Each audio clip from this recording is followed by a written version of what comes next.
Amanda Seales, y'all, is a dope human being. For those of you who don't know, she's a comedian, right? She's a comedian. She was she's been on, was a TV star. Doesn't get those roles anymore because she basically just would not put up with the bullshit that comes with Hollywood. She would not be complicit in things like the genocide happening in Palestine. She basically, she's what we would say is the type of person that just has 10 toes down. She stands on 10 toes on every single issue she believes in. And when you are an actress, that is completely, totally off base. You are not allowed to do that.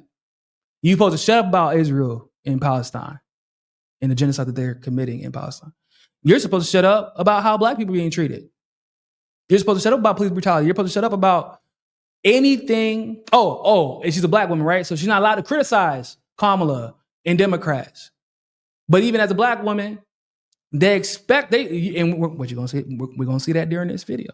They like, well, liberal. She's like, hold up, double back, mother. I'm not a liberal. Stop with that bullshit. I'm not liberal. She had to say it multiple times. Well, you know, with Democrats, she's like, why you keep y'all keep trying to call me a Democrat? I'm not them. You know, we have how many times y'all have to? I have to have that conversation with people. I'm not liberal. Well, you Democrats, I'm not a Democrat, bro. I've never, in fact, in my lifetime, I've never been a Democrat ever. Not at one. I didn't have to make that decision. Like after the Bernie situation, bro. I have never been a Democrat ever.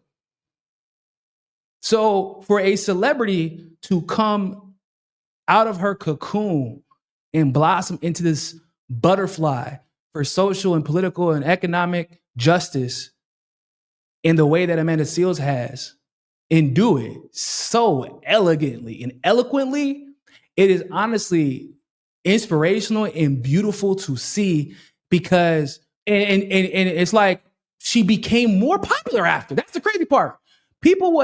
Celebrities are convinced that they would lose out if they were on the right side of history because that's what the elites would have you believe. But we are in a different era and in a different world. She is more popular now than she was when she was strictly doing comedy and acting and all that good stuff. Now she does speaking engagements to inspire people and educate people and still does comedy. You know, it's different and it's more political and it's on the side, but like, it's amazing. We're trying to work around her schedule to get her on the show. I had the pleasure of going on her show recently. But Amanda's an amazing person, and the way she just dismantles these black conservatives, y'all. It is a sight to see. So we're not gonna cover everything because it's like a long debate, but we're gonna cover some of the craziest stuff and the wildest responses. And also, we're going to talk about really how Amanda may have acted like she just accidentally exposed the high of self-hatred within the black community, dog. And then also like how too many black conservatives are black conservatives because they seem like they just want to fit in. They seem like they feel like they have to take this position, otherwise society will reject them. They don't want to be grouped with those black people over there. They want to be included with those white people and those Chinese people and those Arabs that they consider to be well-behaved because they feel like they will get rewarded for it. It comes out so often in this debate, it made me cringe. It made me realize why the fuck Wakanda wanted to be hidden and sealed away from the rest of the world. I'm like, you know what? I get it now. I get it, King T'Chaka. You know, I feel T'Challa as well. But, you know, also look at what happened after T'Challa came out and was like, yeah, we want to be part of the world. Now his mom died. His sister out here fighting, trying to keep the damn vibranium in Wakanda, and they trying to steal the shit. It was like, man, we trying to act in good faith, and look what happened. So, like I said, it made me understand why Wakanda wanted to stay sealed away forever. So, let's check it out. And we don't get things that be prepared. Problem with the Asian hate, let's draft a bill, sign it, and it's done. Anything needs to be done by 20 black conservatives. My first claim is it is undeniable that reparations are just and necessary.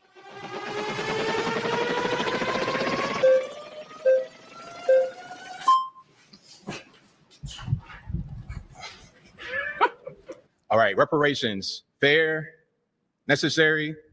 My question would be, who's going to get it? Why would? First of all, how you just gonna automatically move like that's you off rip? You don't know how to respond to her question or her assertion, her claim, and therefore you immediately go, "Who's gonna get it?" That's what we call a red herring. First of all, it had nothing to do with the debate. She asked were they just and necessary? Who would get it? There would be a process to determine that, but whether or not they're just and necessary has actually absolutely nothing to do with that. But here we go. They get it. And how long are we going to sit here focusing on trying to get reparations? It's been how many years since slavery? 150 years, 1865? Whenever there's a real thing that this country wants to do, they do it. Stop Asian hate. Okay, there's a problem with the Asian hate. Let's draft a bill, sign it, and it's done. Anything needs to be done is done. With us, it's a carrot they dangle in front of us that they don't really want to do. And it's not going to help. We need education. Oh, it's not going to help. No, it's not. We need education. Getting a check. Bro, first of all, y'all saw the way she looked at him? Money ain't go. Y'all tell me one situation in your, hey, getting a check right now for y'all, for anybody in the chat, black, white, Asian, Latino, getting a check, a big ass, fat ass check right now wouldn't help your life. You trying to tell me right now, if somebody's like, hey, bro, here's $50,000, or you will receive $2,000 for the next 25 years, for the next 20, consistently without fail, and we might even raise it with inflation. You trying to tell me that wouldn't solve you need to have a class before that helps you? A person that otherwise maybe wouldn't be able to afford a car, now can afford a car and insurance. A person who might be in credit card debt can now afford to pay that credit card debt off. A person who could not afford to buy a house can now buy a house or rent a nicer place or with enough space for their family. What, are you kidding me?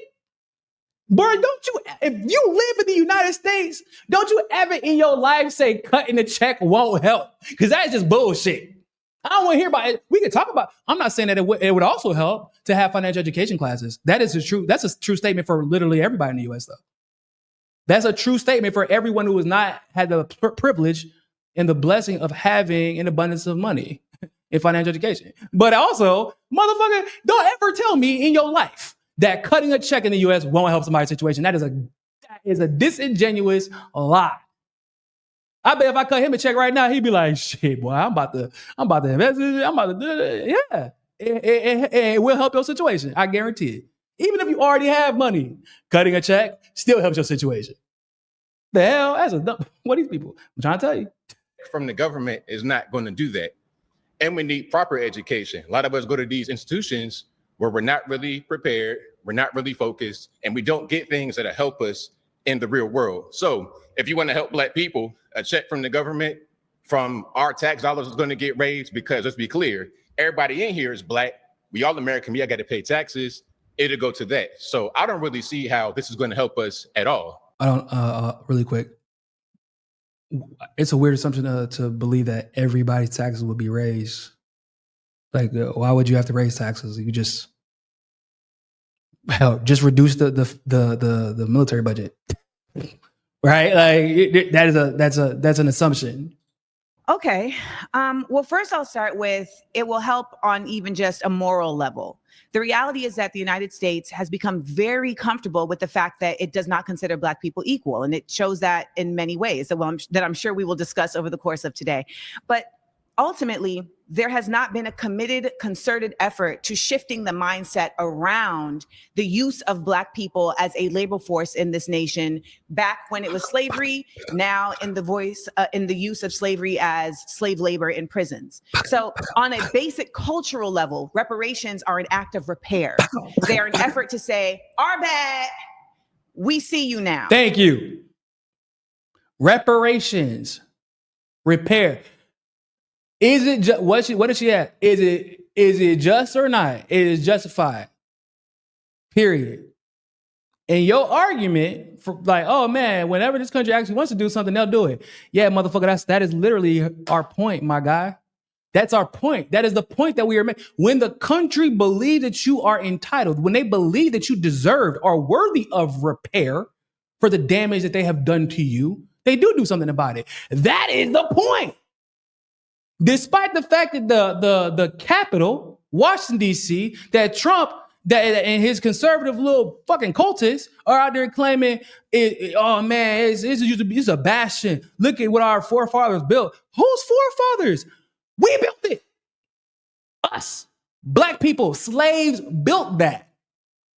Y'all are sitting on every landmark, well, not every now because it's a little bit further, but basically every major landmark, including the White House, was built by slaves.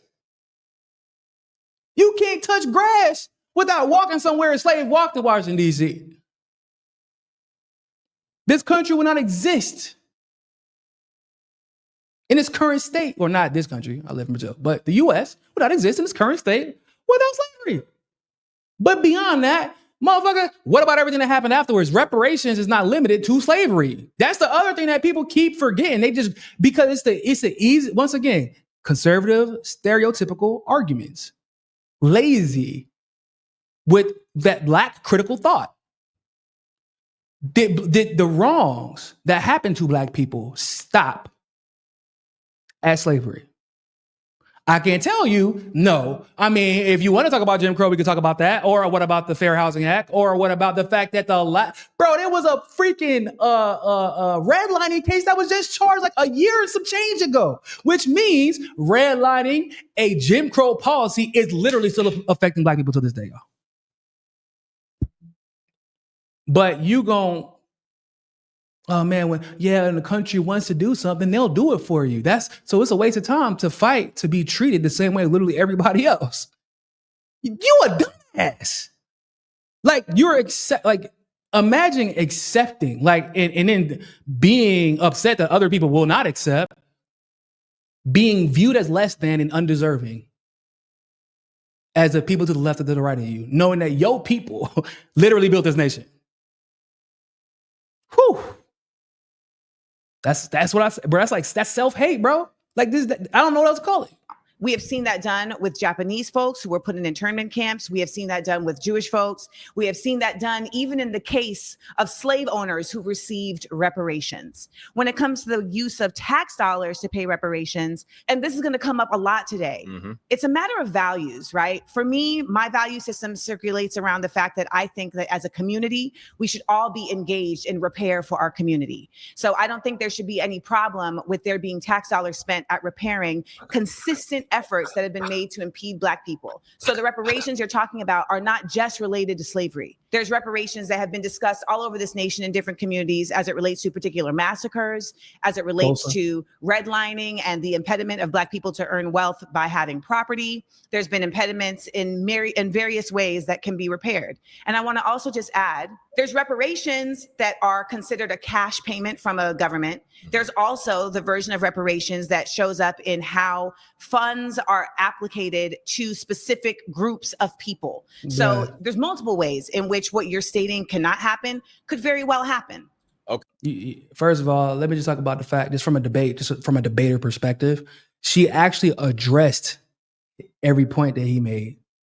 She addressed what he said, from the checks to the how would it help to the ways that reparations can be instituted, implemented. Like that is a successful argument from a debate perspective. Like she didn't go around, she didn't literally come into the debate or open her side of the debate by dancing around it and trying to basically obfuscate to avoid addressing the original point. It looked like he came there, no matter what her opening argument was, right? No matter what her affirmative argument was, he already had in his head what he was going to say. And he didn't want to address what the original claim. So let's hear how he responds to this. Okay, now, as far as the money going towards certain things is going to help us, let's look at Baltimore public schools. They get, I think, the third most money per pupil in the US of A, like $15,000 per student, but yet the majority of the population that comes from that environment can't read. They're illiterate. So We're dumping money on the situation, yes, but yet we're not getting the results we should get from it. Money's not going to help the thing. We need to just focus on what we need to focus on. As far as Black people being labor force of this country, we need to focus on what we need to focus on. Well, that's a quote, I guess. Also, once again, the U.S. government admittedly dumps money on things all the time, which is also part of the reason why we say direct cash payments instead of financing institutions, rather. That's why a lot of people say that, because we know that y'all, the U.S. government, full of shit. Like, I lived in Florida, bro. I watched the district of David Wasserman Schultz and the school district there, bro. It was a big ass scandal, bro. They were stealing like $2 million from the students. Dead ass. Like, yeah, we know. So you're going to tell us the government's corrupt? Yeah, we're aware of that. Okay, and that doesn't. Are reparations just?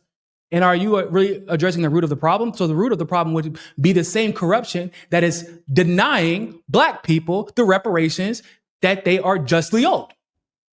So you making an argument for her, really? Just saying. What else are we doing? We got 25% of us on some kind of government assistance. 1 out of every 3 Black men will go to jail. We got to do something. We got to work with our hands, work with tools, do something, because we're not doing much of anything. And also, one more piece here. Reparations, again, always anchored in front of us, never going to happen as long as you've been living, as long as I've been living, as long as everybody been living. So everybody knows, if you don't believe that the side that is fighting, that the oppressor, basically, if you don't believe your oppressor will treat you equally, then, ladies and gentlemen, you should just stop fighting and let it happen. Man, can you imagine if Harriet Tubman was just like, yo, man, they ain't gonna end slavery, dog. We just gotta shut we gotta shut it all down, man. We gotta shut it down, dog. They're not gonna end slavery, man. So we just gotta give it up. Come on, bro. That's crazy. They say we need it, and it never gets done. One more piece. You just said one more piece, then you're adding another one. So, I promise. So hold on to it. No, hold on to it. I'm gonna land the plane. I'm gonna land the plane. I promise. Reparations is a thing. Like I said, it's a carrot dangling in front of us. They're never really going to get it done. And if it was going to get done, it would have already been done. It's just something that they're using to try and make us stay Democrat. That's what I wanted to say. Well, Democrats we got the classic, right? They're using it to make us stay Democrat. Yeah, she's not a Democrat, though. I'm not a Democrat. I would say that the majority of ADOS at this point probably aren't Democrats. ADOS, like the people who actively advocate for reparations, most of them don't fuck with Democrats, actually. That was a whole thing. They even at one point were saying that ADOS was actually just a fake movement that was created by Russia. I remember that. But like these are lazy talking points. As hell. Lazy as hell, dog. And apparently somebody said in the chat that this dude got a podcast. I'm trying to tell you, look, real talk, it would be so easy for me to get rich off of being a Black conservative, dog. I could make the argument better than they could, to be completely honest with you. I don't got it in me to be self-hating race trader. I just don't, even if it wasn't Black, like I just don't have it in me to advocate against my people, like against the working class. I can't do it, because it will be working class conservatives basically, talking about dangling the carrot. They think they're going to be Elon Musk if they shut up, be nice, and kiss white man's ass. They think they're going to be Elon Musk. Yeah, okay.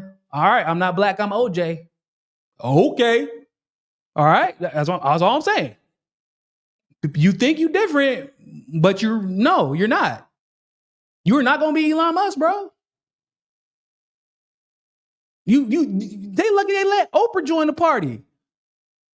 She got to sell out. That's all she be around is other white people. Every time they let one of us enter the billionaire club, you basically just be around other white people. Like, hey, and you gonna do what the hell we say, because that billion is not really a billion, and it's not really your money. We just letting you hang out here because it's always good to say you got one Black friend, so that people think we're not racist. It's like we let that one Black president get in, so people thought the country's not racist anymore.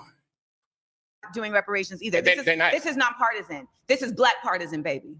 Okay. Well, this is not partisan. Who do we vote for? 93% of the time. There's no incentive. To be quite honest, you're not talking to a Democrat. You're talking to a radical. Okay, but let's land this plane very quickly. Who do we vote for? Let's land this plane quickly. Who do we You're vote for? talking to a radical, not a Democrat. Okay, and you are your own person. Let me tell you something now. for? I don't know what they told you, but if they told you that cutting me off is how it's going to get clicks, stop it now. Oh, no. That's not how we're going to. That's not how we're going to We having a debate. A debate does not require continuously cutting somebody off. Okay, no problem. Now, I do want to state this. You're stating things as it relates to how money is not fixing a problem without acknowledging the fact that the problem doesn't exist in a vacuum and that there are so many other factors that are determining how that money is getting spent to impede it from actually fixing a problem. You can put all the money into Baltimore public schools you want, but if you are also putting all this money into policing, into communities that are not getting resources, then you are also creating your own conundrum. The other part of this is that when you're saying they, the they is a broad context. And the last part of this that I will say is that you keep saying they're dangling this in our face. They're dangling in our face. Slavery lasted for 400 years. It hasn't even been 400 years since slavery. So should we be only fighting for a quarter of the time to get repair? All right. I'm so sorry. You've been voted out by the majority. All right. Please return to your seat. Okay. That's crazy. That's what the thing I liked about this particular style was, like, you got a bunch of people who agree with you and you're trying to make an argument on behalf, like you're making the same argument as them for the most part, right? And they listening to you talk. You're like, hey, bro, you embarrassing us. Get the fuck up out of here. I ain't gonna lie. I kind of like that format. Like, if you're gonna have 1-on-20, like, I do like the format where everybody who agrees with you is telling you, dog, you ain't. This ain't it, dog. Let somebody else get up there and give it a go. Take him out the game, coach.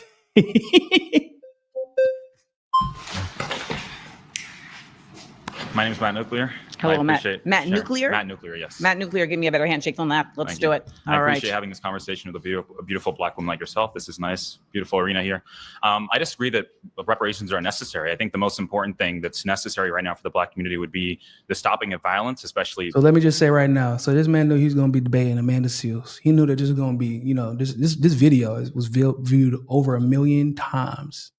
1.2, probably be 2 million by the end of the week. I knew that he was going to bring up some bullshit. His argument was going to be trash because look at his haircut. I knew that there was going to be at some point. That's why I had to talk about this. I saw the haircut. You didn't go get an edge up before this situation. You're not one of us, right? Like there's, like I said, I got Black conservative friends, y'all. I do. I really do. Like, and they actually are commonsensical, even if we disagree on some issues. If they're gonna go to this, they're gonna get an edge up beforehand. I know that we not from the same, we don't got the same tapestry. We don't got the same background. We don't got the same experiences. So I know whatever the hell this guy's about. When I listened to his voice, I'm like, hold up. Cause I was like listening in the background and I'm like, yo, what the? Oh, this is about to be ugly. This is going to be a beatdown. Ain't no way he about to come here and give her a challenge. And I'm sure that he's from some white town that we probably never heard of. And I think all of it turned out to be true. Like, would your barber be proud of this situation right now? If the answer is no, then I already know what your argument's about to be, and it's already over. I really don't got to listen to it, but I'm going to listen to it anyway because it's hilarious. Black on Black violence. I don't see how reparations is going to solve anything. You can give everyone here like a $50,000, especially people that are in the streets who are committing violent crimes consistently, a $50,000 check. It's not going to fix anything. It's not going to increase. Once again, never in your life. If you were trying to make I don't give a damn what, it don't got to be about reparations. But if you're going to debate anybody about anything, never in your life, just from the perspective as an American, as a debater, as a person who also needs money to live, don't start your argument off with $50,000 won't help anything. Boy, you dumb. That is a dumb ass. Never in your life. $50,000 to everybody isn't going to help anything. What? It's not going to help anybody. That's not going to help. If your answer is it's not going to help sufficiently, maybe we can have that debate, but you're going to say that's not going to do anything. Get up out of my face, you dumbass. I bet you give him $50,000 right now, bitch, that motherfucker would jump for door. He be like, my life has changed. I guarantee you. You gonna make the argument. I can give everybody $50,000. I wouldn't change anything.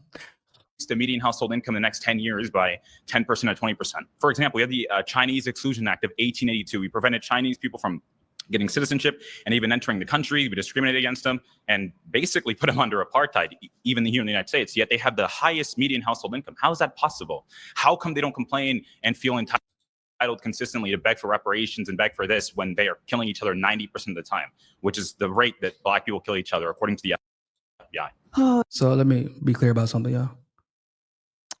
Chinese people actually didn't have law, like during the 90s, or excuse me, the 1900s, excuse me. Y'all are familiar with the concept of model minority, right? So like in this case, so the East Asians, Desi, so Indians, Indians, somebody from Bangladesh, that area, Arabs, they were not subjected to the same discriminatory laws that we were. They were not subjected to redlining like we were. Okay?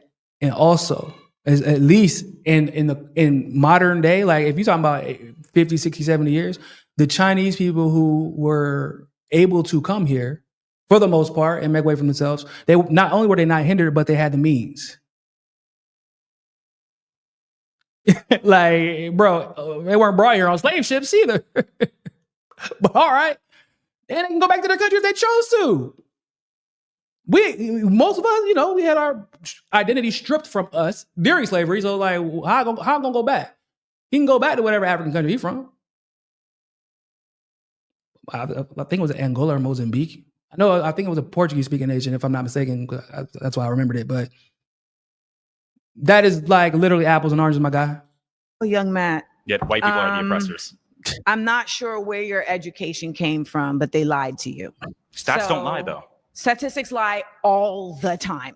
So let's start there, particularly when the statistics are coming from the sources that gain from the statistics being shown a different way. So if you're going to start your argument on stats don't lie, you've already lost the argument. They lie. They lie.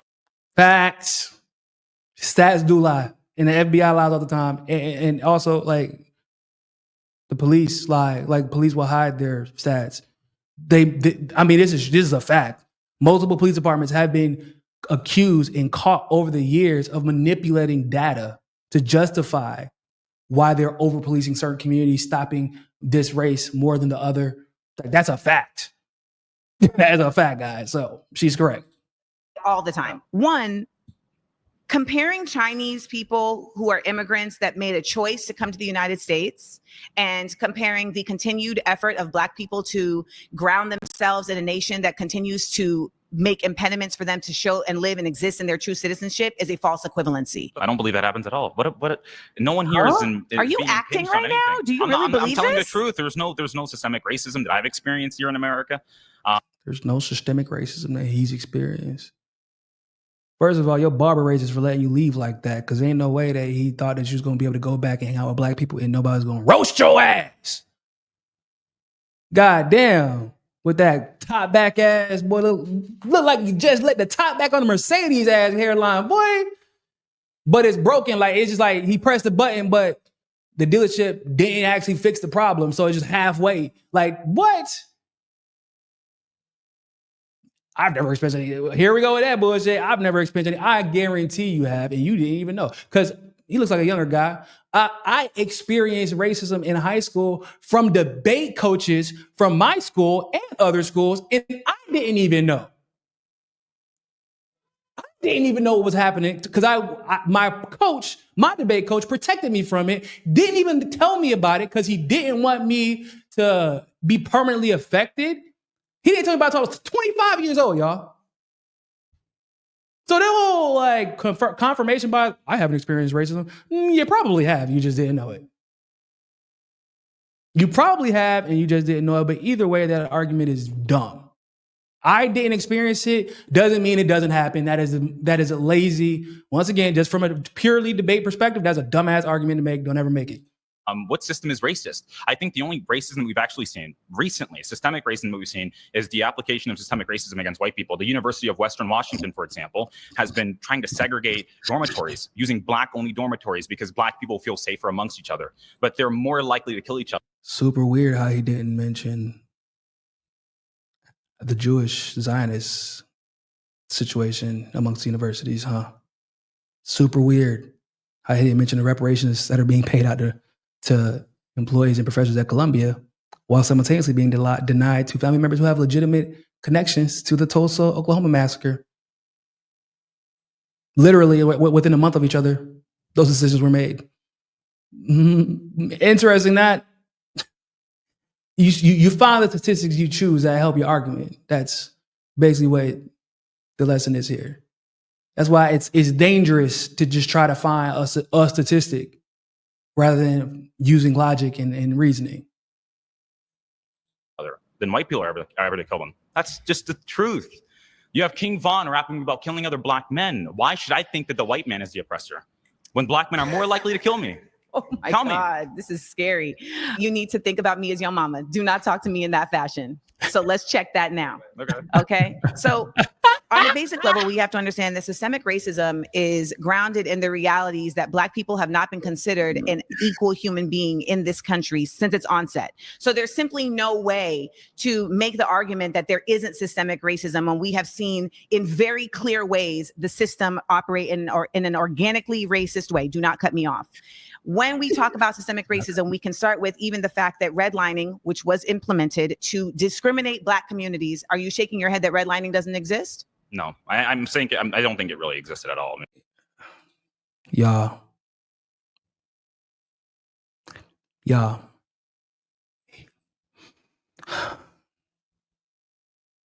know, they say that like usually African immigrants, like first generation African American or American Africans rather, they're usually really intelligent, usually. And this man just came on this show in front of millions of viewers.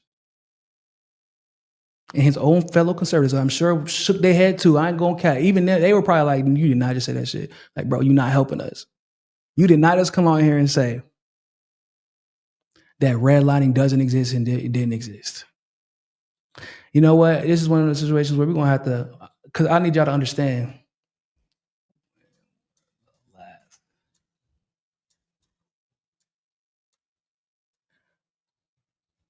I need y'all to understand how, like, it doesn't just exist.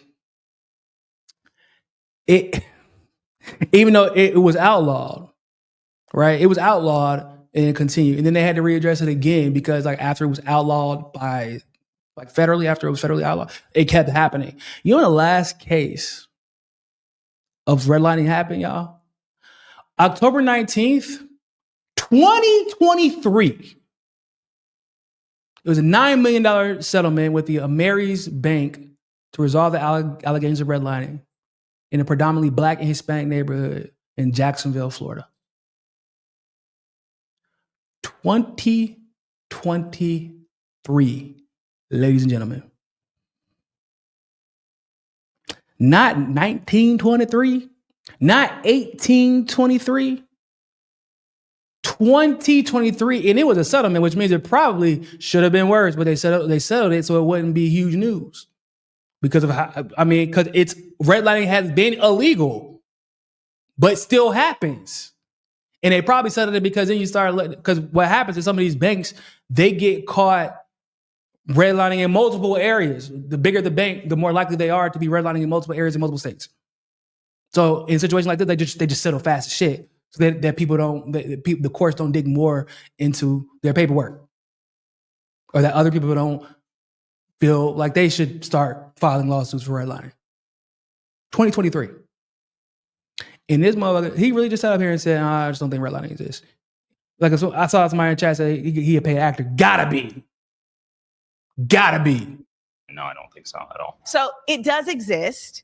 And stating that it doesn't exist doesn't make it no longer exist. Redlining absolutely exists. It is not a It is not something that's being made up. It's an empirical fact. Yeah, And there are realities that girl exist. waving the flag. She said, "Nah, get him up out of here, nah. You killing us, nah." Because of Waving redlining. the We flag. know that school systems are related to the way that property taxes are affecting the school systems. If a school system is not getting the same property value as the property taxes allow it, then it's not going to have the same efficacy at allowing for students to be able to get what they deserve. Then- when we talk about systemic racism, we have to acknowledge that these private prisons are literally built based on the test scores of school students in 3rd grade. So if you are literally building prisons with the onset of, okay, if these people are not reaching a certain reading level, then we know that they're going to go down a prison industrial pipeline where we can use their free labor. Then how is that not systemic? And if you want to Stop them from entering prisons. how are you going to stop people from entering prisons if your educating them. goal if your goal is to get them into prison? Sure, make them try to be more like Ben Carson than be like King Von. That's very Bro, what? First of all, me and my son throwing hands if he think he gonna grow up in this house like Ben Carson. First of all, and we also gonna throw hands if he think he gonna grow up like King Von. But let me be very clear about something. So once again, haircut, right? Like I told you at the beginning, he keeps mentioning King Von. This is what happens whenever you do your research based on TikTok, Instagram, and X, right? Because that's clearly like he basing off of some conservative algorithm, probably in his age range. He keeps bringing up King Von, and King Von is he was from Chi-Town, from Chirac, and from the worst part of Chicago, or at least one of the worst parts. King Von is dead, y'all. He keep bringing up King Von like he's some influence like today. King Von is dead. Has been dead for years now. That's probably why some of y'all have like, why he keep bringing up this dude I've never heard of. Some of you, probably a lot of you, have never heard of him because he's dead. He's not an influence on anybody anymore. He's dead now. And he keeps bringing him up like what? He's dead. I'm not joking. Like King Von is dead. He's a rapper. That's who he's referring to. Once again, he was a rapper. And oftentimes, King Von, even amongst people in the hood, is used as the example of what can happen if you don't turn your life around and you keep engaging in that type of behavior. Like he's used as the example of how you can end up dead real quick at a young age, which you would know if you were actually around other Black people. Or went to a barber, looked like your mama cut your hair, fucking Don Lemon ass, CNN haircut. But I do want to point out too, Amanda's argument was chef's kiss. Why? Because she didn't rely on statistics. She relied on the facts as they are and then use logic to link all of those facts so that it's undeniable. It's like when you have these things, this is a fact, this is a fact, this is a fact. You know, because you can debate the legitimacy of statistics, but you cannot debate that they do use 3rd grade grades to determine whether or not somebody's going to end up in prison. That is a fact. So, and you cannot deny the fact that the people who are going to profit off of that, they're going to incentivize the criminality. They're going to incentivize poor test scores. They're going to incentivize poor situations and circumstances because they make money from the prisons. It's fucking logic. I don't have to know a statistic other than Black people are disproportionately put in these situations at high rates to know that. But you also, I don't have to know the statistic about Black people to know that they're targeting them. I can look at redlining, which is a law, or rather is a policy. Illegal now, but still happens. I can look at redlining. I can look at the prisons, and who was in the prisons. I can look at the school districts.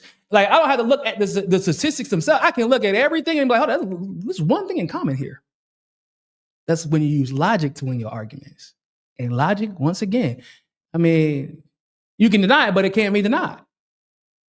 Just because you deny it, don't mean it can truly be denied. That's what makes her rebuttal so just I loved it. Very simple. So Ben how does King Von happen? How does King Von happen? King Von reparations. Hold on, actually, no. Let me land the plane. Yeah. We're talking about reparations, and what you're doing is actually just trying to get this conversation off the facts. And Ben the fact Carson's- is, reparations are just and necessary because on a basic level, Black people built this country, and the country continues to thrive off of the labor that Black people put into this country. And it would behoove you, young man, to really understand the way that your ancestors put blood, sweat, and tears into this nation that is still living off of those blood, sweat, and tears. And let me also add, there are reparations and then there is remunerations. Do you know the difference? Yes, but can I finish one point that I wanted to say? Question. Ben Carson's cousins were killed at a very young. I'm so sorry. You've been voted out by the majority. Okay. Please return to your seat. I hope some of y'all are acting. I really do. I really. We in LA, and I hope some people in here are acting. Bruh. She said, how does the King Von get made? I saw this video on Instagram. I know inherently, but I saw this video on understand economics better than economists do. Basically, they use this quote from anyway. Basically, he's talking about how my stomach started growling, and my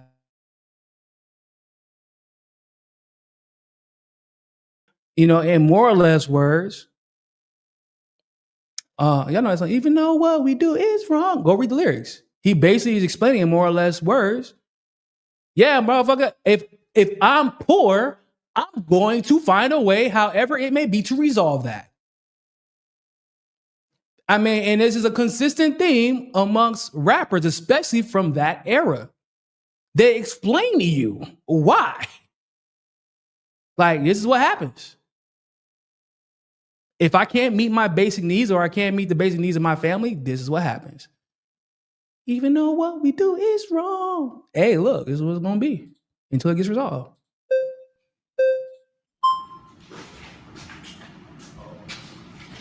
Oh, what's that on your chain? This is a coin from Israel. Lord have mercy. Yes, you gotta go. That's the choice that you are making for yourself. Yes. That's the choice that you're making for yourself. That was the most like, I don't know what I'm going to say about this. I'm just going to say, that's a choice that you're making for yourself. I'm just going to just state a material fact and move on. That is like a man of probably being the most reserved that you could possibly be in that situation. Because boy, look, might as well been like, what the do you know what Israel's doing to black people? Do you know how they see you, dog? All right. The thing with the whole reparations thing, and I don't know, we're probably close to the same age, so maybe you can't call me. How old are you? I'm 32. I'm 44. Oh, really? Oh, you look young. Thank you. That's what water and keeping stress out of your life will do. Really? Mm-hmm. Liberal positions are real stressful. By the way, I wouldn't know. I'm not a liberal. Carry on. Well, it's the liberal position because conservatives believe in hard work. We believe in going to work and working for what you got, not asking for handouts from people who never had slaves. Some of the people that you're asking for money from never had slaves. Okay. And let's talk about the fact there were also black people that had slaves. So if you want to talk about, once again, this is why you don't go. This is why you don't go to Twitter to get your information. How is that fair? If I'm a white person and my family fall on the side of the Union, why should I have to pay for slaves when this whole country was never all racist? Some of the founding fathers were abolitionists, and they hated slavery, and they actually put things in the Declaration of Independence and things too, because they believed that there'll be a future where there would be a black president one day, or that there would be people in leadership that were black. No, actually, no. Do y'all remember like the whole problem with the Constitution was that it literally only applied to white male landowners? Y'all realize that, right? Because he's like, they put stuff in the Declaration of Independence. Yeah, no, that applied to white male landowners. You hear what I'm saying, y'all? Like, that's not hyperbole. Like, white women weren't even allowed to own slaves. they probably, and they weren't allowed to own property. You hear what I'm saying? I don't even, honestly, this argument that black people own slaves, I don't really know where that came from. I don't know where it's coming from, because like it is just a material fact that black people during slavery were legally not allowed to own property, and slaves were considered property. So it's like, unless somebody retroactively went back and be like, oh, actually, this black person working for the other black person was a slave, like to reverse engineer this, this anti-reparations argument. That's the only thing I could think of, because during slavery, no one was allowed to own property if you weren't a white man. So what do you? This is a fact.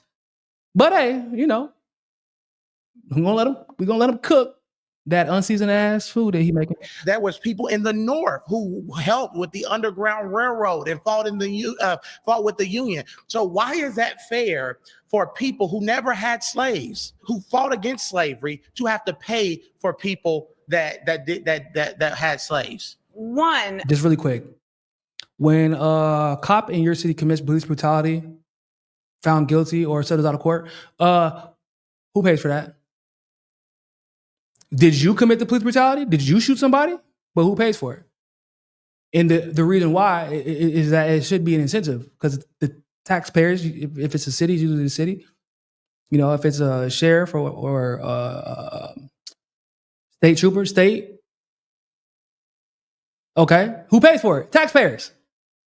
Is an incentive to make sure that your motherfuckers is acting right, so that people who don't deserve to be paying for your mistakes and your problems and your lack of accountability don't have to be accountable for your problematic ass behavior. That's what happens. It's how all, matter of fact, bro, y'all know how many times the government's had to pay out shit? Federal government pays out settlements and shit all the time because they get sued. Who do y'all think paid for that? We do. It's our money. State, local, federal. And y'all be looking up shit and feel like, damn, I had to pay for that, for real. Only when it come to your people getting paid.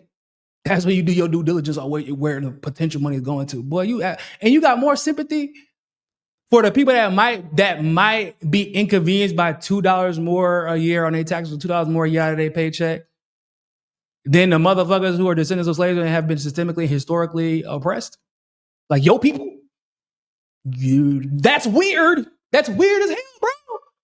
I don't get it. Like, you more like, oh man, but they might have to like pay like $2 more in taxes a year. Oh, poor them. You think about them?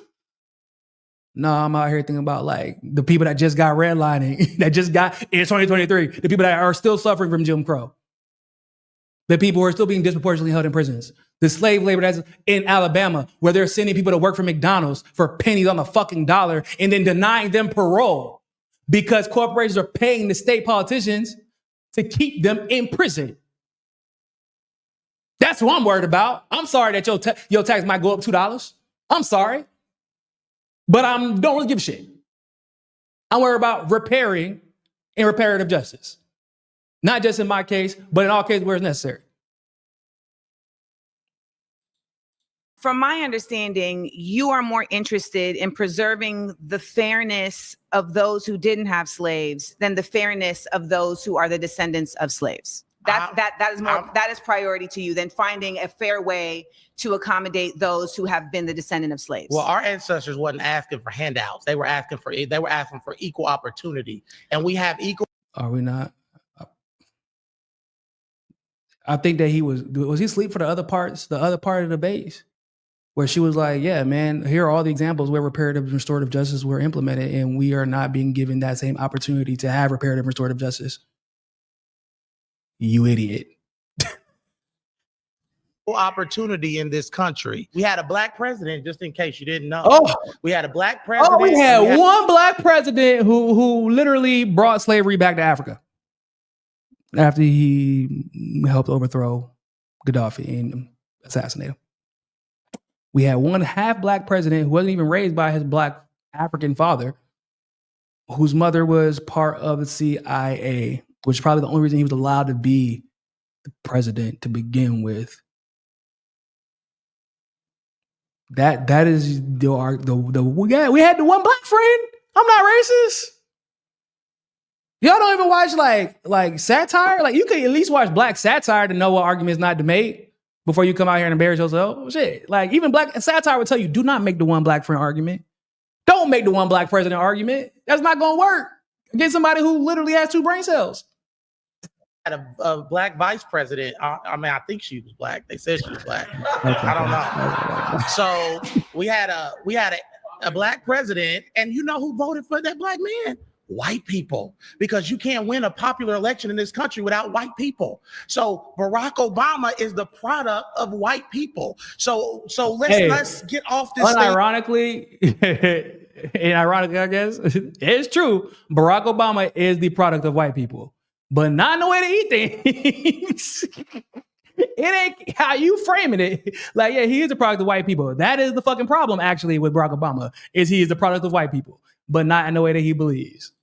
Where, oh, America is so racist. What's making America so racist is people that continue to talk about racism and continue to focus on racism instead of focusing on unity and bringing our country forward. People that have this liberal mindset are infecting our communities, black people, and making us victims and not victors. I refuse to embrace a victim mentality because that's not what our grandparents and Harriet Tubman and those people fought for. They fought for equal opportunity. Do not bring up Harriet Tubman's name in vain, baby. Please. Let's say the Lord's name in vain. Harriet the Tubman. Lord's name. Boy, hey, do not bring a Harriet Tubman's name in vain, boy. Let thy train from thy underground railroad run you the fuck over if you gonna try to use Harriet Tubman's name to deny somebody reparations. Oh my God.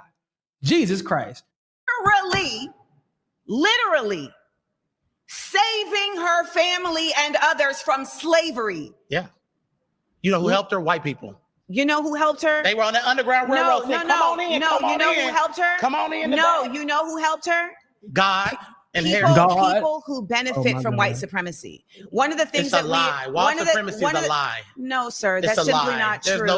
If that were not the case, then we wouldn't see the continued effort of colonialism and white people placing themselves in positions of power when they do not have the power. Because their culture, black culture, is toxic. I was about to say, yeah, he's a crazy Zio. That's the only like white supremacy is a lie. You can't be a Zionist, and you know he came in with the Israel star.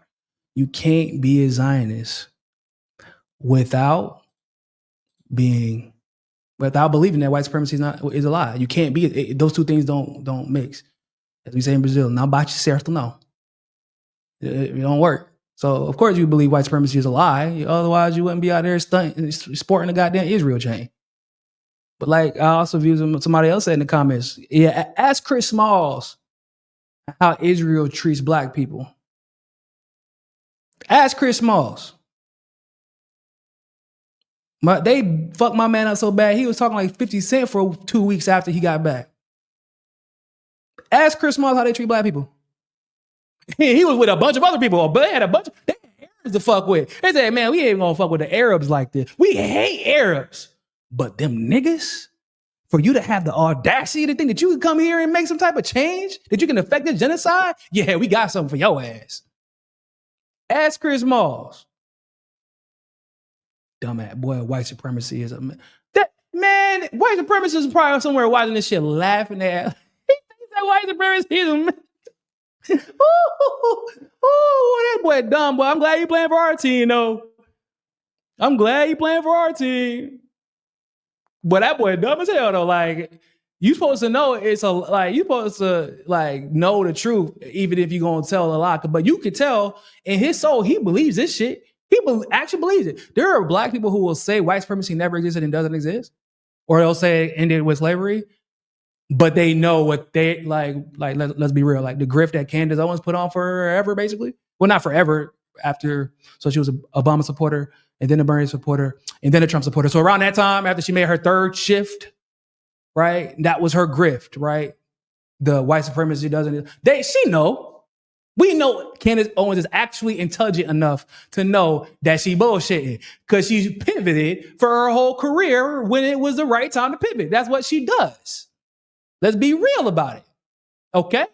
But even she know when she says it, yeah, I'm bullshitting.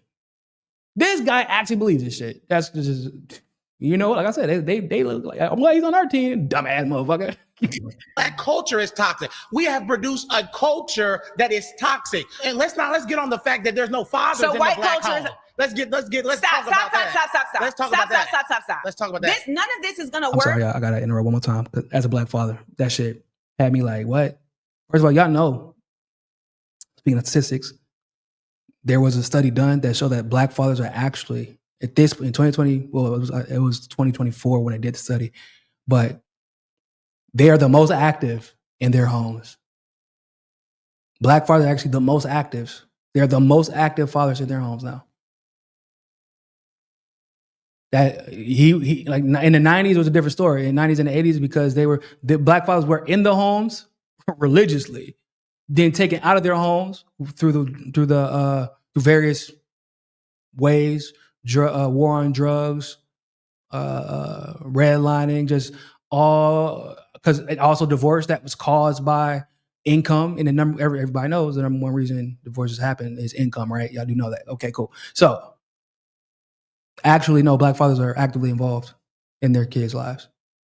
And to be like, oh man, you know, my grandfather believed in working hard. No, black people still, we overwork.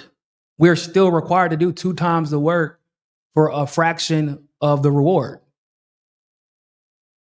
We have a overworking we have a complex actually. I had to like tear myself away from the shit. My mom still has it. My family has it. We overwork actually. And we like take days off. Like if you own a business or something like that, or you do something by like you're running something, or you have a flexible schedule and you're not working 12 hours that day, you start beating yourself the fuck up. Like it is a problem in the black community actually. It's the truth, because we know the obstacles that stand in front of us. To insinuate otherwise is ludicrous, actually. Like, it makes me wonder how many black people you know. To be completely honest. That's what, bro, do you know how hard it is to be a damn drug dealer, y'all? Do you know how hard it is to be a drug dealer? Bro, they'll tell you in the damn song. Bro, I be up at 5 a.m. till 11 p.m. Literally walking up and down the street, getting money, doing the same thing the next day, doing the same thing the next day. Oh, I can't turn my phone off because I'm not about to miss this bag, dog. Do you want, like, just being a drug dealer, like, they're doing illegal shit. Black people can't, like, they won't turn it off. They're like, yo, I gotta get this money. And being like, nah, like, oh yeah, we just don't like working hard now. That's what the problem is. It didn't call out our culture toxic. Bro, last time I checked, we're not the ones genociding motherfuckers across the world. We want the Nazis. That wasn't us. That was not us. We didn't create this cocaine culture. That was them. Remember? We couldn't afford it. We ain't had no connects. The plug didn't become the plug until the CIA wanted us to have a plug. Hollywood is ran by who? And I'll tell you who. It rhymes with who. It ain't ran by us. And Hollywood culture has corrupted society so much in various ways. You ain't talking about how toxic that culture is and the people responsible for it. And we don't see any negative impact from the toxicity of their culture. Why? Because they benefit. Because they don't have the negative impact, because they've tipped the scales in their favor to avoid the negative and reverberating impact of their actions and the toxicity. That's the only reason you don't talk about the toxicity. The problem is we take one step forward, we can get pushed 2 steps back, or fuck. in some cases, depending on the state you live in, push down the goddamn stairs. Even if you do everything right. Even if you do everything right. But it's our culture that's toxic. You don't believe the culture that convinced you that white supremacy is a myth? It's a toxic culture? Come on, bro. What we talking about? Hell we talking about, bro. Hell we talking about. That's why I said this is like Amanda did something like during this, because we don't, so the thing that I've always said is like, I want to see black radicals, black leftists who understand these issues, the intricacies of these issues, sit down in a room like this. And it will, because the top will be blown off. The top will be blown the fuck off. And I said they've been able to dodge this for so long. The closest they'd get to something like this is a Mark Lamont Hill. And we already know he gonna get it right until he gets it wrong every time. There's a limit to Mark Lamont Hill. There's no limit to the advocacy of Amanda Seales. That's the difference. And so 10 toes with intellect and logic is undefeated every time. And it's going to expose some shit that's deeper than the facts that are given, than the stuff that they're saying. It's going to expose something wrong with the psyche of the people that are talking. And you can see it in their eyes as they're talking to this black woman who doesn't have the exact same experience as them, but had a similar experience as them.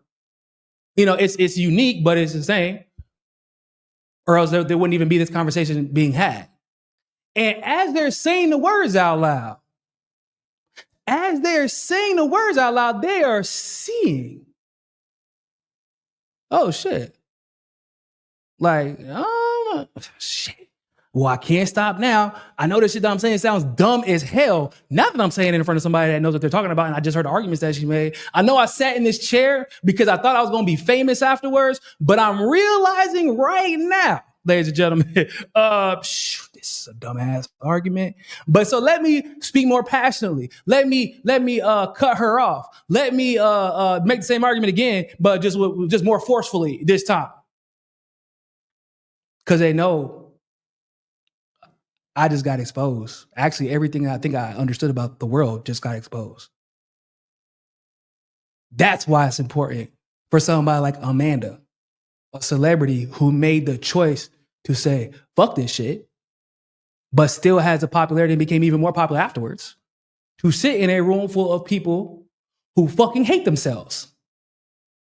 Because you didn't even know you hated yourself. You are ashamed of your experience and you hope that you will be rewarded for rejecting who you are. And you didn't realize that until you sat in front of somebody who embraced themselves for everything they are. You're realizing it right now, in real time, in front of millions of viewers. Congratulations. If y'all are just going to sit here and make up shit, it's not going to work. No, a debate has to be in facts. You're putting off emotional liberalism right now. I am not putting off emotional liberalism. You're putting off unfounded lies That's what y'all based do. in Y'all start saying conservatism. misinformation. Remember they did the misinformation thing all summer where everything conservative did. They said misinformation. You're carrying a chain around your neck of an apartheid nation that actively wants to harm black people and non-Jewish people. What about what about apartheid? No, you wear the chain of apartheid, bro. And you like, what about apartheid? No. Let's address the fact that you are literally wearing the chain of an apartheid country first. Then we can talk about the what about.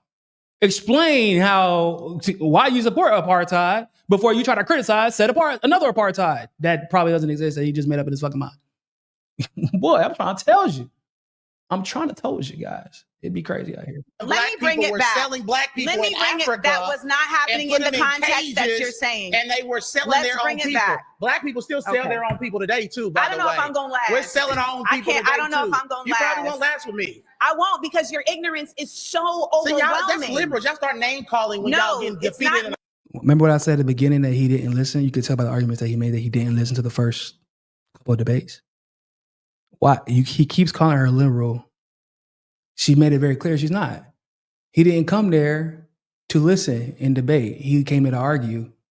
And this is what happens when your argument gets broken into 1,000 pieces.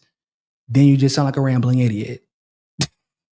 He did not sleep well that night. I'm sure he went back and watched the video. He did not sleep well. Colin, you won't have an argument because you keep cutting me off. Oh, well, that's fine. If they don't let me come back up, I made my point. You didn't make your point. I made my point. You haven't made your point. And let me just tell you about your point. You started off saying, we believe in hard work. Yeah. And we believe in being compensated. Reparations is not, though. Reparations is not hard work. It's stealing. It's Robin Hood. You said you believe in hard He said Robin Hood? Does he understand the irony of that?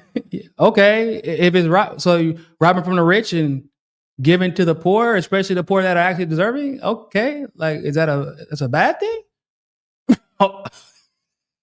hard work. Yes. And you believe in being compensated for hard work. Yes. Were slaves compensated for their work? They weren't compensated for their work. But why should people who are sitting at home playing video games, smoking marijuana? Are you sitting at home playing a video game? Are you sitting at home playing a video game? The people that they're wanting Am reparations I sitting at home playing a video game? No. And I don't know who these people are that you're talking about, because the majority of the Black community is not sitting at home playing video games. The majority of the Black community is doing a lot of things. Where are you getting that statistic? Pause. You've been voted out by the majority. Please return to your seat. I knew I was going to be. I can't believe it took that long, to be completely honest. Surrounded by ignorance, but damn, let's go. Damn, boy. Hey, what I tell you? You see, look at my man's face, the African with the bad barber. That boy looking like, hey, bro, I can't believe I really just came here. Like, I really thought I understood everything about the Black community. I really thought I knew I was a Black conservative. All my friends said it was cool. Well, at least my white friends did. And now I'm kind of re-questioning everything about my existence. Hello. My hand's wet from the bottle. My hands are sweaty. This person actually, if I'm not mistaken, asked legitimate questions. So I just wanted clarity because I think it'd be helpful. Mm-hmm. You said radical. I wanted just clarity on that. And then also with the reparations, you said it's not just money, it's other things. I just want to know, like, what do you see as like the grand picture of what would help? The grand picture of what would help? Of reparations, like what does that look like to you? Oh, great. Reparations, what reparations looks like to me is a combination of reparations and remunerations. And reparations are about repair for damages that have been caused based on harm. Remunerations is a monetary response to work that has not been paid for. So if you come and paint my house and I don't pay you, you can take me to court and get remunerations for the work that you have done. So we're actually owed both in this nation as Black people. And there are incredibly just clear-cut records that show the buying and selling and purchasing of slaves, the work that was done, also the intellectual property that was stolen from slaves, right? Because there was so much inventing that was happening. And there is also quite a bit of other reparations that are being discussed as it relates to property being stolen, as it relates to, again, redlining and the inability for Black people to get loans, et cetera. And these impediments being solely based on their race. As far as like discrimination. Yes, like they're being solely based on their race. Not being about anything other than you're Black, so you can't, right? And so when it's very clear cut like that, there are very distinctive responses to that can be done through a cash payment, as well as through measures that are being done to create funds for creating resources and responses like housing, like access to food, access to education, et cetera, that certain communities have not had access to because of the fallout from these things. And I just had a quick question for clarifying. With the funds, I'm wondering, where do you think those should come from? Like the actual money, like is that we're raising money? Is it taxes? Like what does that look like? Well, I think what they've been doing with these different reparations committees is they're looking at, all right, well, how much has this city or how much has this town or how much has this country gained from the estimated amount that was stolen from these people, right? So they're looking at like, what is this wage amount? For instance, like if you look at during that time, okay, what was the wage amount that a hired worker would get for the same work? All right. And so we're looking at how was that wage not provided and what is that pool that is being created? And then we're looking at, all right, where can that wage come from in terms of how has that wage been applied? So there are spaces where this is very clear. I think the last thing that you asked about was the difference between liberal and radical. Yeah, please. Ultimately, the concept of liberalism is really just not Republican, right? I mean, that's essentially what it's become. I It's would like, disagree with that, but I understand that's your stance. there's a very generic concept of what liberalism is, in the sense that it's simply saying that I am a part of the bipartisan mind frame, but I am not a Republican. It's a mindset. It doesn't always show up in action, but it's a mindset that says, I don't support extremes in certain ways, or, I want the government to show up in certain ways. I know there's a conservative point of view that says there should be less government, but even though it just says that, the action is very different. The radical mind state simply is living opposite to our colonizers, which is an imperialist, capitalist mind state. And radical Blacks do not believe that is any way for us to have liberation. Thank you for explaining that. And thank you for being very respectful. This is a person who came to listen. That's why I feel like it was super important to listen to her, because I was like kind of waiting for the hammer to drop whenever I first heard her. I was like, hold on, is she being genuine in her questions? Because, given what we've seen up until that point, that was not genuine engagement. It was a lot of bad faith arguments were made when they asked, well, how are we going to, usually when we say, how are we going to, it's usually bad faith, right?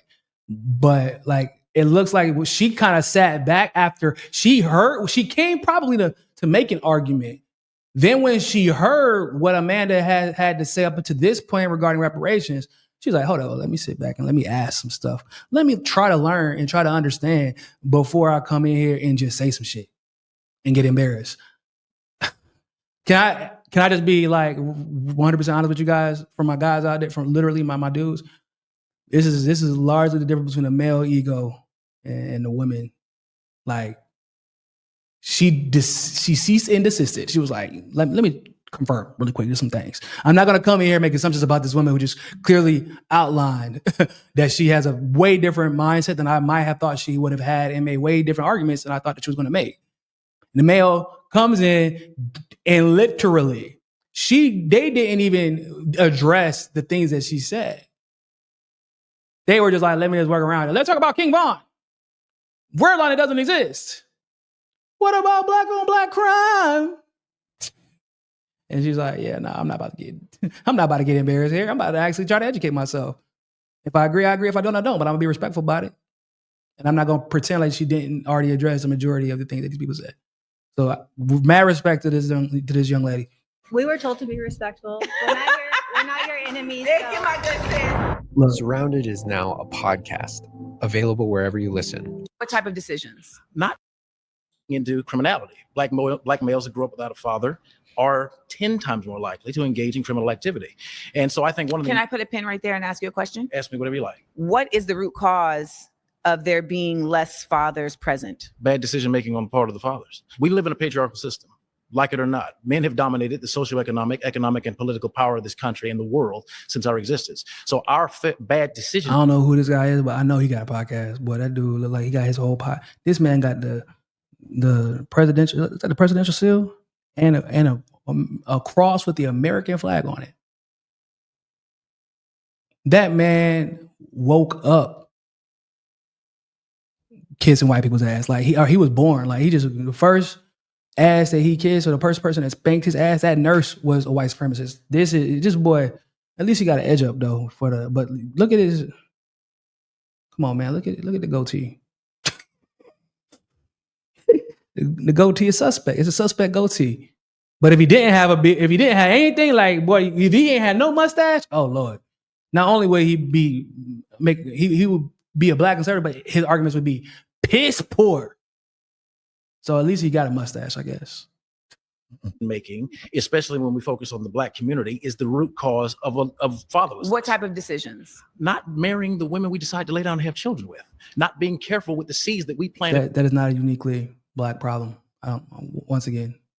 Also, this whole black on black crime shit, like y'all do know, like, white on white crime in poor communities is also extremely high. Y'all do know that, right? It's just that there are less poor white communities. But like, if you go to Chapel, I graduated from University of North Carolina, Chapel Hill. Go to Chapel Hill and tell me how much black on black crime you see. because there's black people. There's a lot of black. I mean, not a lot, but there's a good amount of black people that live in Chapel Hill because we're kind of known for our sports, especially basketball and football, actually, and soccer, actually, and baseball and lacrosse.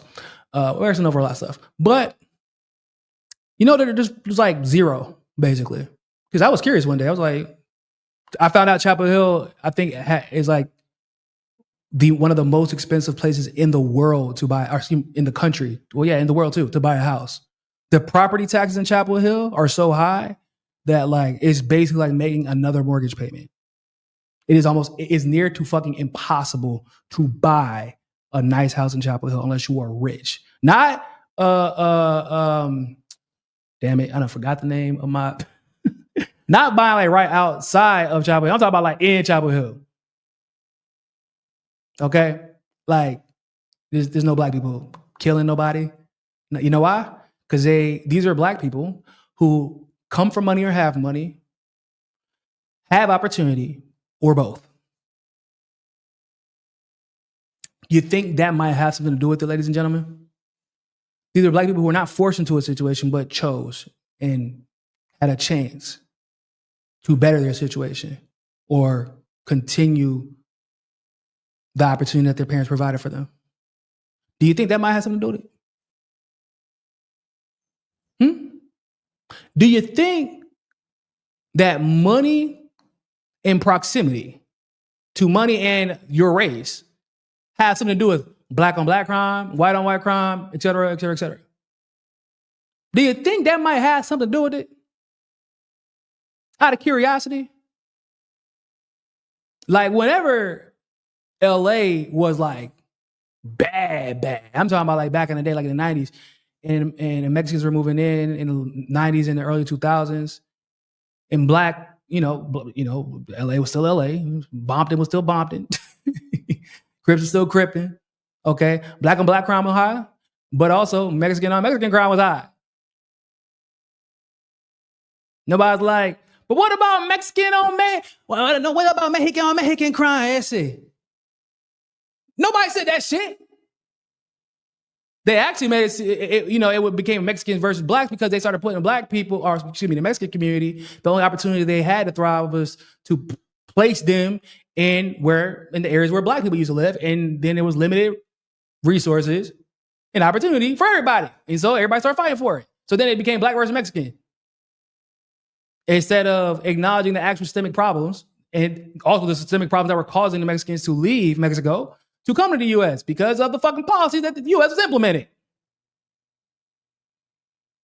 Money, proximity to money, and your race, those are the primary stimulating factors or the primary catalysts to whatever fucking crime. Whatever crime, honestly. Poor people commit crimes at higher rates.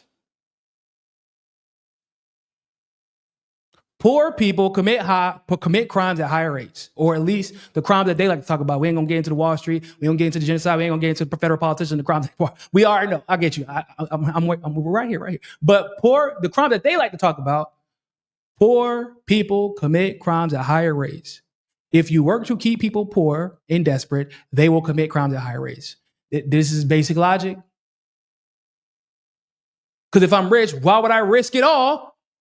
That's why, there's always a weird kid at school that like wanted to be gangster, even though their parents had money. And we used to look at them like they were fucking crazy. But like, what are you doing, dog? And to be frank, in my school, it was usually a white kid. We're like, why are you doing this? It's Slim Shady. Even Slim Shady wouldn't do this. Women. No woman can get pregnant without a man planting his seed inside of her. So therefore, it's marriage. Well, that's a part of it. That's marriage is a part of it. Okay. But the true piece that I'm looking at is connectedness between familial units. The black community was at its economically strongest while being at its poorest during the segregation era. Prior to 1968, Dr. Martin Luther King in his last speech said that we have an annual income of more than $30 billion a year, which is actually, the black community was not at its poorest. Like as far as income inequality is concerned, like accounting for inflation, we're at our poorest now. We were not at our poorest during that time period, just to be clear. all of the exports of Canada and more, or more than all of the exports of the United States and more than the national budget of Canada. That was when we were economically at our poorest. Yet 85% of our Black children were growing up with a father in the home. There was less Black on Black crime. There was less disenfranchisement. Why was there less Black on Black crime? Because we needed to live together. We had to stick by each other. We had to stick What by was each there other. also less of? I'm not sure where you're leading. That's a leading question. Yeah. I don't like those. You don't like this? I don't like leading questions. No, I like direct stuff. So essentially, when we were living in our own communities, we were also policing our own communities. So we were not being used as statistics in the same way to determine how resources were provided to our own communities. When we were going to the government saying, hey, we deserve because we are supposed to be separate but equal, we weren't saying, hey, we want to be with y'all. We were essentially saying, we want what you are stating we deserve. And that is what all of the efforts of the civil rights movement has been. It's literally just been to say, you said when we got out of the Civil War that we would be considered citizens and all citizens should be getting equal access to these things. However, you are actively allowing the Klan to harm us. You are actively allowing. Who's killed more Black people, the Klan or us? I would like to continue my statement. I let you speak uninterrupted. When we talk about this concept of who is harming us. Who killed Black? What? I think like in this particular case, the like, okay, like who killed more Black people in Africa? Well, actually, no, at this point, I think the U.S. might have killed more Black people in Africa than everybody else. But like, I think the reason is kind of important, right? And who was allowed, and who was funded, and who was part of this Klan, and who did not face accountability. What are we talking about? When Black people kill the Black people, oh yeah, they getting thrown in the fucking jail. They're facing accountability for that. When Klan was doing it, they were getting cheered on and also getting promoted in their local police departments or their federal FBI. Yeah, okay. We are really making a false claim when it comes to Black on Black crime, as if there isn't white on white crime. There's also this unnecessary effort to try and pathologize Black on Black crime in a way that you don't try to pathologize white on white crime. There are white people killing each other every single day. Now, they may be on jet skis in the pictures after they shoot up their whole family, but nonetheless. Y'all saw my man? Shit. Look at it. I gotta go back really quick. Look at it. That's the. Damn, bro. I didn't even think about that. Damn, bro, I gotta rethink my whole life. I can't believe I just came in here and made an ass out of myself, and I didn't think about that very simple fact. The pathologization of Black on Black crime in comparison or contrast to white on white crime. Why didn't I think about that? Why did I forget that white people be killing other white people? Why did I forget that white people be walking up in fucking theaters because they had a bad day and shooting that bitch up in like all white towns? How could I possibly have forgotten that? Oh, because I convinced myself of that. You go down that goddamn I'm telling you that Instagram rabbit hole, that TikTok conservative rabbit hole will have you hating yourself and looking like a fool the whole time. May be on jet skis in the pictures after they shoot up their whole family. But nonetheless, there are white people killing each other every single day. Now, much of the reason why you may see more numbers in terms of Black on Black crime are for two reasons. One, the statistics be lying all the time. We have seen this. Numbers? Okay, we have seen this in a real way. So in New Jersey. What numbers can be trusted? Because with the previous speaker, I'm about to tell you right now. Okay, so your sources. You can't such number. No, I'm literally about to give you an example of numbers not being able to be trusted. Okay, talk to me. That's what I was doing. I'm listening. Okay, then listen. Oh, my ears open. So listen, in New Jersey, they had a statistic that was created by the police department that said, look at how many Black people are committing crimes. Look at how crazy this number is. These Black people are so exorbitantly violent. Look at this. And then people went and actually matched the names that they were booking with the faces of the actual people incarcerated. And it was proven that they were lying. So that's one. Okay, so that's one answer. That's You're talking to somebody that works as a police dispatcher. I'm not making content. So here's the thing. You can't just slap past that steak that she just cooked up. This motherfucker that likes his steak well done, or just rare. Either way, we don't do that. I'm a medium well kind of guy, or medium even. But yeah, you ain't about to just slide past that steak that she just cooked up. You ain't about to do that. Yeah, that's just one example. No, she is telling you in a city where there is. Or state, excuse me, where there are cities with extremely high crime rates, actually, at least per capita, that they made up statistics specifically to target Black people. And you're like, yeah, that's just one example. No, what she's explaining to you is if there's one, there is more. In a case of policing or over policing, in a case of institutional discrimination, if there's one, there's more. She's giving you an example of how statistics lie. She's not giving you statistics. She's giving you an example of how they manipulate them. And you're like, that's just one example. Oh, so that's the only, you're willing to bet your life or that $50,000 check that's not gonna help nobody on the claim that there's only one police department in the entire country that's lying about statistics. You want to bet that your life in that $50,000 check? I guarantee you not. So no. You see what the truth is. You're right to see the truth. If you just give me a second, like Trump said, just give me a second. I'm going to do the weave, but give me a minute. Well, here's what you all keep doing. You keep interrupting me when I'm talking, and you don't want to hear the point that I'm going to make. And yet you want me to respect your point, and that's not how a debate works. So if you want me to keep getting louder, I will do it. But ultimately, if I show you respect, give me the respect back. I let you talk. I let you make your points. I am countering your points, and my points are just as valid as yours, even though you got a pocket square and a Church of Christ pin on your chest. It's not a Church of Christ. It's whatever. It's a cross. Same difference. You got an American flag and you think you know something because you a cop. And ultimately, we caught it in the chat. It's ACAB all day over here. So let me make caught it in the chat. I saw somebody say he looked like a cop, an FBI agent. Who caught it? Shout out to you. Hey man, he looked like, don't he? He looked like he was in the military or he an agent. But oof, they just be wearing it on it. All here. The only thing that could have made it more obvious is if he put some cargo pants on, some Oakleys, and a motherfucking baseball cap. That's the only thing that could have made it obvious. Clear. But let me also add to my point. My point is that you can sit here and blame black people on black people all day long and not acknowledge that we are forced into. You're coming to interrupt me again. I haven't even said a word. All right, that is flagged, so I'm going to ask you to return. All right, I'm going to stop right there. I encourage y'all. Matter of fact, I'm going to post a link in the chat. Y'all go follow her or go watch this, first of all. Secondly, go follow her on Instagram. She's very active on Instagram. She has a YouTube channel as well. And like I said, we also, she's supposed to be coming on the show hopefully within the next couple of weeks, which will be dope. I'm very fortunate enough to say I'm friends with Amanda Seals.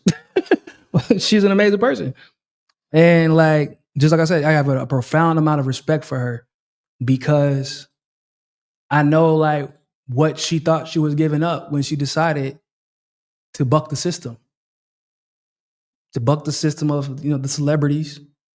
We know what that means. We all know what it means when you are a celebrity and you won't play ball. Especially if you're black. Especially if you're a black woman. We know what happens. Even DJ Khaled came out and straight up said he is not talking about the genocide in Palestine, despite the fact that he's a fucking Palestinian, because they're going to mess with his bag. And he's a Palestinian. So he knows. So Amanda knew what she could potentially be giving up by being this unapologetic version of herself and did it anyway. And is constantly reaching back out, not to other celebrities, but reaching out to boost the stardom of those she feels are actively working to make the change we need, not just in one community, but all of them. And what's crazy is that is radical. That's what's radical, is the fact that that's considered radical. I just consider being a human.